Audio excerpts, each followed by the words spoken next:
What's up guys, welcome back to another video, and today I wanted to talk about some of my most anticipated games for 2019.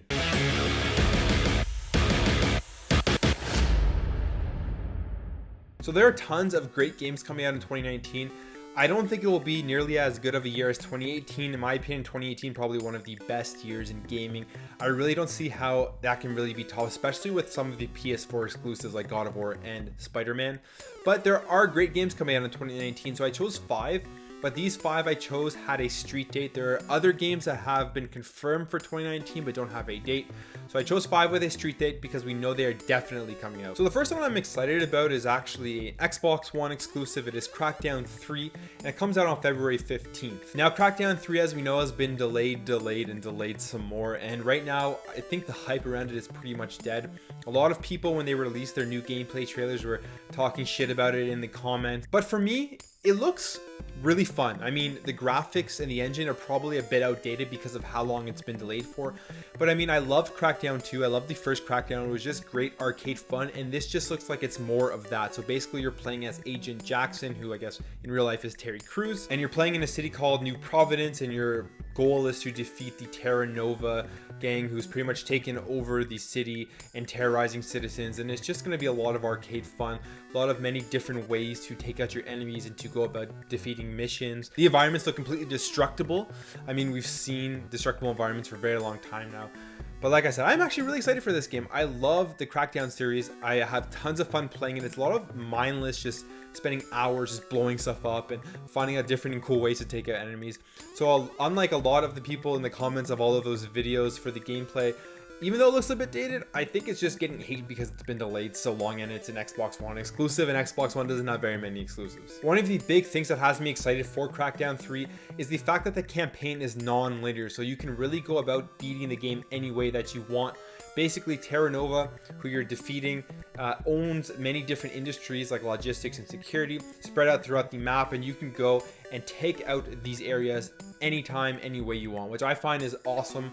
It'll be really cool to explore the city as you power up, get more superpowers, jumping around and finding different ways to, like I said, take out all the enemies in any way that you want. So I am very excited for Crackdown 3. Let me know in the comments below if you're excited for this game or if the delays have just completely killed your hype. Then after Crackdown 3, a few weeks later on March 8th, we get Devil May Cry 5. I'm extremely excited for this game. I've played the demo on Xbox One. I absolutely love it. The big change, I believe, in this one compared to the other Devil May Cries is that you're going to be playing as 3 different characters. So you're going to be playing as Dante, you're going to be playing as Nero from DMC, and you're going to be playing as a new character called V. Like I said, from what I've played from the demo, it's a lot of fun. I can't wait for the full version to come out. And Devil May Cry 5 takes place right after Devil May Cry 2, so I'm very interested in the entirety of this story for Devil May Cry 5. Let me know in the comments below again if you're interested and if you're excited for Devil May Cry 5. And then right after Devil May Cry 5, The Division 2 comes out on March 15th. I played the first Division. I liked it. I found it got a little repetitive, but I played it for a decent amount of time and I really enjoyed the actual setting and the actual tone of the game. So I'm extremely excited for The Division 2 because I believe they're probably going to just expand on everything, make everything better, make the gunplay get better, make the enemies more interesting.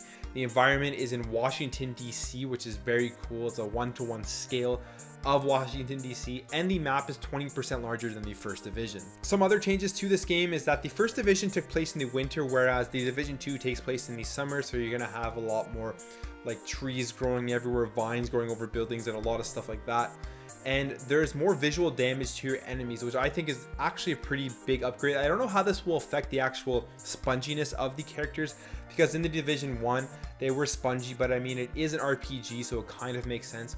But at least now you'll be able to see the damage you're doing to them and their armor falling off and things like that. Basically, the story of the game is there's a civil war and you're fighting off different factions that are terrorizing other citizens trying to take over the city. But yeah, I'm very excited for this game to play with my friends, just to get into it and try to level up, get new weapons. That's one of the things about the Division 1 which I really actually enjoyed, was finding all of those new weapons, and I'm really excited to get into that into the Division 2.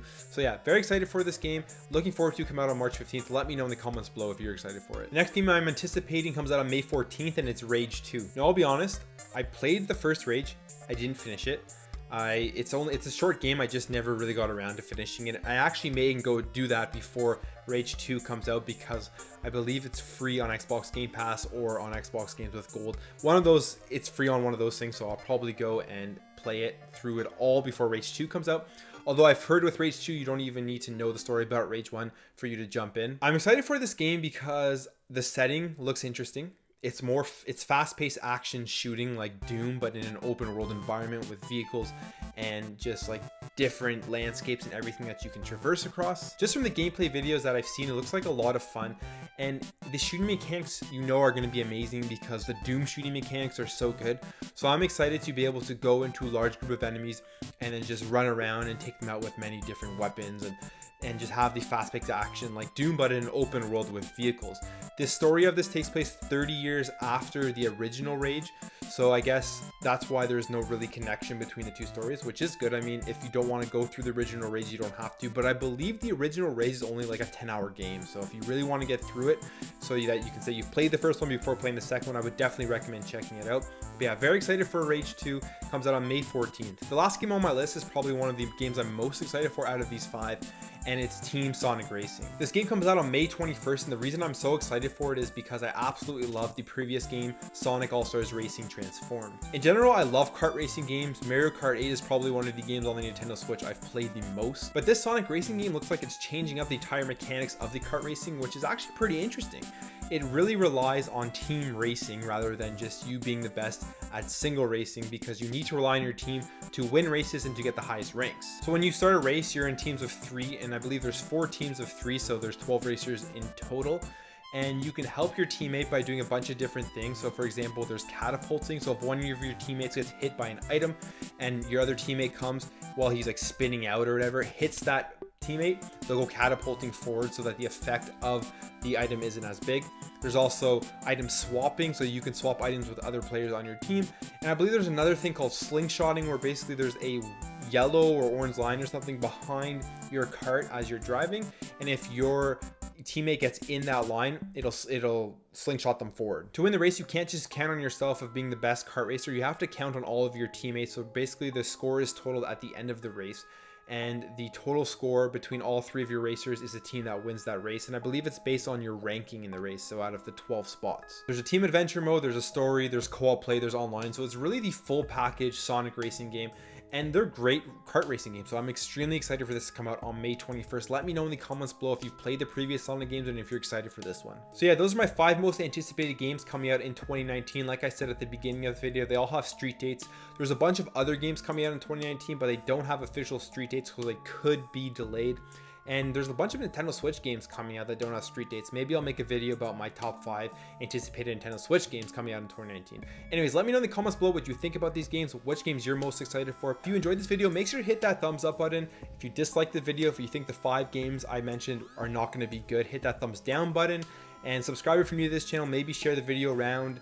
Maybe try to get some more exposure out there if you think it's a good video or not. But anyways, thank you all for watching, and I'll catch you in the next video.